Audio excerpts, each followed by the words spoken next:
Bismillahirrahmanirrahim.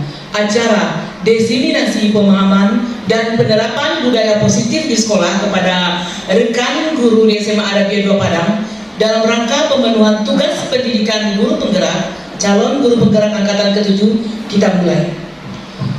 Puji dan syukur kita haturkan kehadiran Allah, Allah Tuhan yang Maha Esa, yang telah memberikan kita kesehatan, rezeki yang berlimpah. Dan salawat dan salam kita haturkan kepada junjungan kita Nabi besar Muhammad SAW dengan hantaran kata Allahumma sholli ala Muhammad wa ala ali Muhammad. Yang terhormat Ibu Kepala Sekolah SMA Adabiyah 2, yang terhormat Ibu Wakil Kurikulum pertama, yaitu kata sambutan dari Kepala Sekolah SMA Adabiyah 2 yang akan disampaikan oleh Ibu Kepala Sekolah, Ibu Dr. Rada Hajah Ratna Gustiarina MPD. Kepada Ibu kami persilakan. Assalamualaikum warahmatullahi wabarakatuh. Waalaikumsalam warahmatullahi wabarakatuh. Alhamdulillahirabbil alamin. Wassalatu wassalamu ala asyrofil anbiya'i wal mursalin wa ala alihi ashabihi ajmain. Asyhadu an la ilaha illallah wa asyhadu anna Muhammadar Rasulullah. Allahumma shalli ala sayyidina Muhammad wa ala ali sayyidina Muhammad la nabiyya ba'da.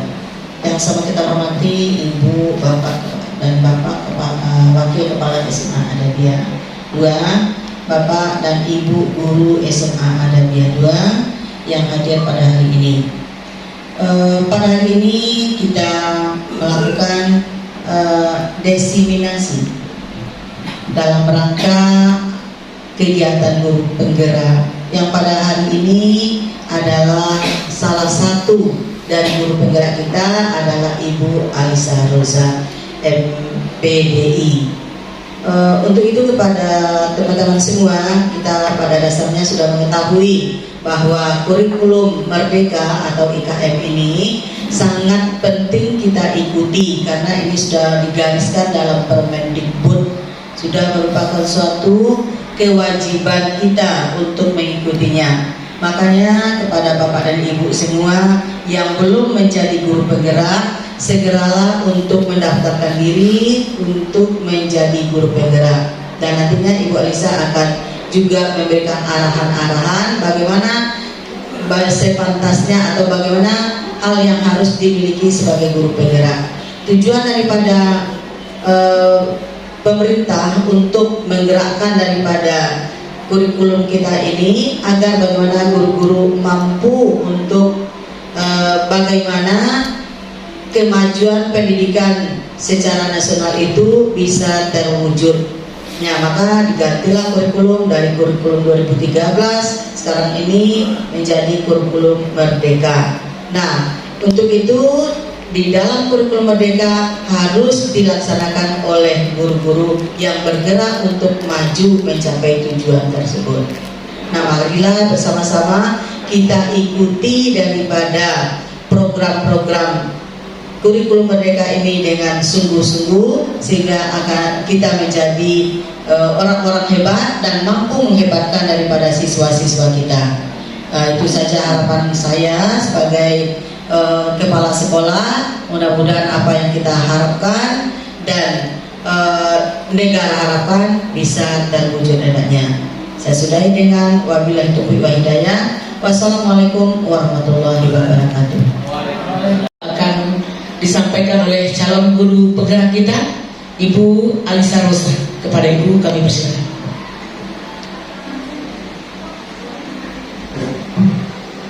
Izin Bapak Ibu. Bismillahirrahmanirrahim. Assalamualaikum warahmatullahi wabarakatuh. Waalaikumsalam warahmatullahi wabarakatuh. Alhamdulillahirabbil alamin. Puji dan syukur marilah sama-sama kita ucapkan kehadirat Allah Subhanahu wa taala atas limpahan rahmat dan kasih Allah sehingga pada pagi yang mulia ini Jumat penuh berkah kita Bapak dan Ibu guru dapat hadir dalam ruangan majelis guru dalam rangka mengikuti diseminasi pemahaman dan penerapan budaya positif di sekolah yang akan saya sampaikan nantinya. Sholawat dan salam tak lupa kita hadiahkan buat junjungan kita yang Nabi Muhammad Sallallahu Alaihi Wasallam dengan lafaz Allahumma sholli ala Sayyidina Muhammad wa ala ali Sayyidina Muhammad. Tidak merupakan kata mukadimah yang terhormat, yakni Ibu Kepala Sekolah SMA Adabiah 2 Padang, kemudian yang terhormat Ibu Wakil Bidang Kurikulum SMA Adabiah 2 Padang, dan yang teristimewa kepada Bapak dan Ibu Guru SMA Adabiah 2 Padang yang sudah menyempatkan hadir di ruangan majelis guru ini. Izinkan saya memperkenalkan diri, nama Alisa Roza, MPDI. Saya adalah calon guru penggerak angkatan 7 dan saat ini sedang mengikuti pendidikan guru penggerak atau PGP selama lebih kurang 9 bulan. Dan masih ada beberapa bulan lagi yang akan ditempuh untuk menyelesaikan program pendidikan ini.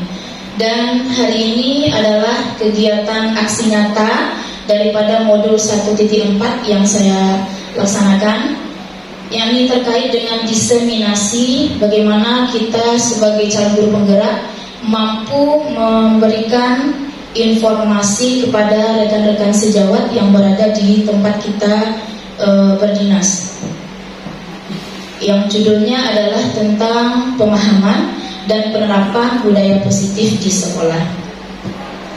Bapak dan Ibu yang saya hormati, sebenarnya budaya positif ini sudah lama kita laksanakan di sekolah kita. Namun di antara budaya-budaya positif yang sudah kita lakukan ini, ada mungkin yang tidak konsisten kita laksanakan.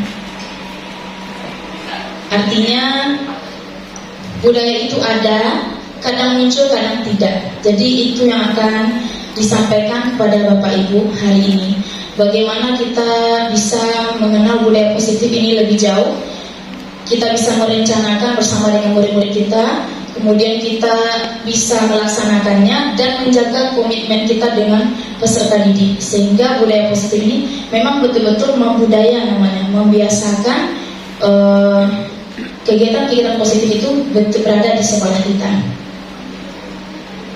Nah, tujuan dari pengimbasan pemahaman dan penerapan budaya positif di lingkup SMA Adabiah 2 Padang ini ada beberapa tujuan yang ingin dicapai. Yang pertama, memahami konsep budaya positif sesuai dengan filosofi Bapak pendidikan kita, Bapak Ki Hajar Dewantara.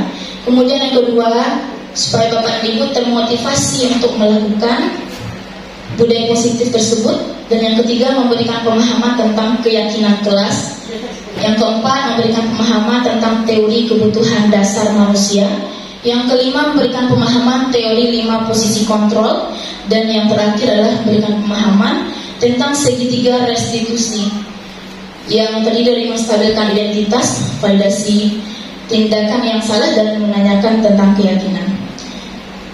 Selanjutnya, untuk mengetahui sejauh mana kegiatan atau keberhasilan penerapan budaya positif di sekolah kita ini, maka ada beberapa tolak ukur atau indikator yang perlu kita capai dari penerapan tersebut. Yang pertama, merancang keyakinan kelas melalui kegiatan kesepakatan kelas yang dilakukan bersama antara guru dan murid. Nah, kegiatan ini sudah kita laksanakan, sudah kita lakukan kesepakatan, dan sudah kita tuliskan keyakinan. Bahkan keyakinan kelas ini tidak hanya dengan wali kelas saja, iya kan Bapak Ibu? Tetapi di seluruh mata pelajaran, guru-guru melakukan kesepakatan yang berupa keyakinan kelas. Kemudian yang kedua, murid dan guru secara sadar dan senang berkomitmen dan konsisten dalam menjalankan keyakinan kelas yang sudah disepakati. Nah, upaya ini menjadi dasar untuk menimbulkan motivasi intrinsik dalam murid. Jadi keyakinan kelas ini bukan kita yang memaksakan suatu aturan-aturan, kebiasaan-kebiasaan positif pada peserta didik, tetapi mereka yang menginginkan, sehingga dari keinginan mereka itu lahirlah motivasi intrinsik tadi. Memang betul mereka yang ingin menerapkan budaya positif itu di kelasnya atau juga di sekolah. Kemudian yang ketiga, adanya perubahan sikap dan perilaku murid setelah dijalannya keyakinan kelas tersebut. Nah, hal ini dapat kita lihat dari berapa lama kita melakukan atau menerapkan keyakinan kelas ini.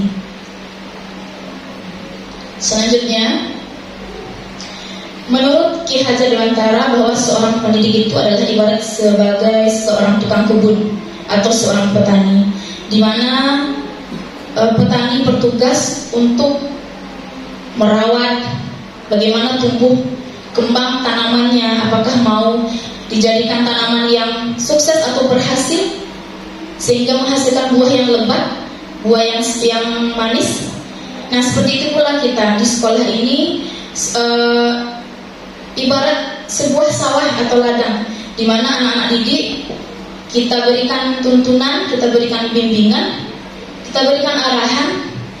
Terserah bibitnya apakah bibit yang jelek atau yang baik atau yang bibit unggul. Namun yang menjadikan mereka berhasil di sekolah itu adalah berkat tuntunan daripada guru-guru yang mengajar di sekolah ini. Namun bukan merupakan suatu pemaksaan kepada peserta didik, tetapi sifat kita sebagai guru adalah hanyalah sebagai fasilitator, menuntun potensi-potensi yang ada pada diri mereka. Apakah mereka mau menjadi pilot nanti, mau menjadi presiden atau menjadi apapun, itu keputusan mereka. Nah, kita sebagai guru tidak memaksakan, tapi hanya bersifat menuntun kodrat yang sudah diberikan Allah kepada anak-anak kita ini. Kemudian dapat dipahami, sekolah kita kan diibaratkan sebagai tanah tempat bercocok tanam ya Bapak Ibu. Maka ini menjadi tanggung jawab kita sebagai seorang guru, bagaimana menjadikan sekolah ini nyaman sehingga anak-anak senang berada di dalamnya tanpa tekanan, sehingga apapun yang menjadi tuntutan dalam pembelajaran dapat mereka laksanakan dengan semaksimal mungkin. Dan ini tidak terlepas dari kerjasama warga sekolah, apakah itu guru mata pelajaran, wali kelas, kemudian bapak dan ibu pimpinan, begitu juga dengan tenaga kependidikan yang ada di sekolah. Artinya kita seluruh warga sekolah sama-sama peduli dengan kebaikan-kebaikan yang akan dilahirkan oleh peserta didik nantinya setelah mereka diproses di sini dan lulus dengan nilai yang terbaik dan bisa menjadi manusia yang bahagia, dapat terjun ke masyarakat dengan keterampilan-keterampilan yang mereka miliki. Selanjutnya, nah ini ada pertanyaan romantik. Bapak dan Ibu, bagaimana budaya positif sekolah dapat membentuk karakter guru, murid, bahkan visi dan misi sekolah? Nah, ini perlu kita renungkan bagaimana caranya supaya budaya positif sekolah ini membentuk karakter guru kita. Jangan hanya sebagian guru saja yang berkarakter tapi sebagian yang lain tidak. Jadi ini kerjasama kita bersama, bagaimana budaya positif itu dilaksanakan oleh seluruh warga sekolah. Jadi tidak sebagian saja, itu juga dengan murid. Ada murid yang betul-betul bagus akhlaknya, karakternya, tapi ada sebagian yang tidak. Nah, itu yang akan kita tumbuhkan bersama-sama. Tentu dengan cara dan gaya yang berbeda dari Bapak Ibu sendiri. Next. Nah, budaya positif ini bisa kita lakukan melalui atau meliputi 6 hal. Yang pertama, perubahan paradigma stimulus respon. Yang kedua, dengan konsep disiplin positif. Kemudian yang ketiga, keyakinan kelas. Yang keempat, pemenuhan 5 kebutuhan dasar manusia. Yang keenam, 5 posisi kontrol. Dan yang keenam, segitiga restitusi. Nah, saya akan jelaskan yang pertama tentang perubahan paradigma belajar atau stimulus dan respon. Bahwasanya untuk membangun budaya positif di sekolah, kita perlu menyediakan lingkungan aman dan nyaman seperti yang saya sampaikan tadi, agar murid-murid dapat berpikir dan bertindak secara positif pula. Mereka dapat mencipta dengan merdeka, mandiri, dan bertanggung jawab. Dan salah satu strategi yang perlu ditinjau ulang adalah bentuk disiplin yang kita terapkan di sekolah kita. Apakah bentuk disiplin ini memberatkan bagi peserta didik atau bentuk disiplin ini menjadikan mereka lebih termotivasi lagi untuk bersekolah dengan serius. Nah, ini perlu kita tinjau ulang bentuk disiplin yang ada di sekolah kita. Karena kebanyakan Bapak Ibu, disiplin ini di dalam kepala peserta didik ketika melakukan kesalahan itu adalah sebuah pelanggaran dan akan mendapatkan sanksi atau hukuman, dan itu bersifat negatif. Nah, itu akan kita hilangkan. Bagaimana disiplin itu bisa mengikat mereka, tapi bukan dalam pikiran mereka itu bukan berupa hukuman, tapi memang berupa budaya positif. Disiplin itu menjadi budaya positif bagi anak-anak kita. Next, kemudian yang kedua, konsep disiplin positif.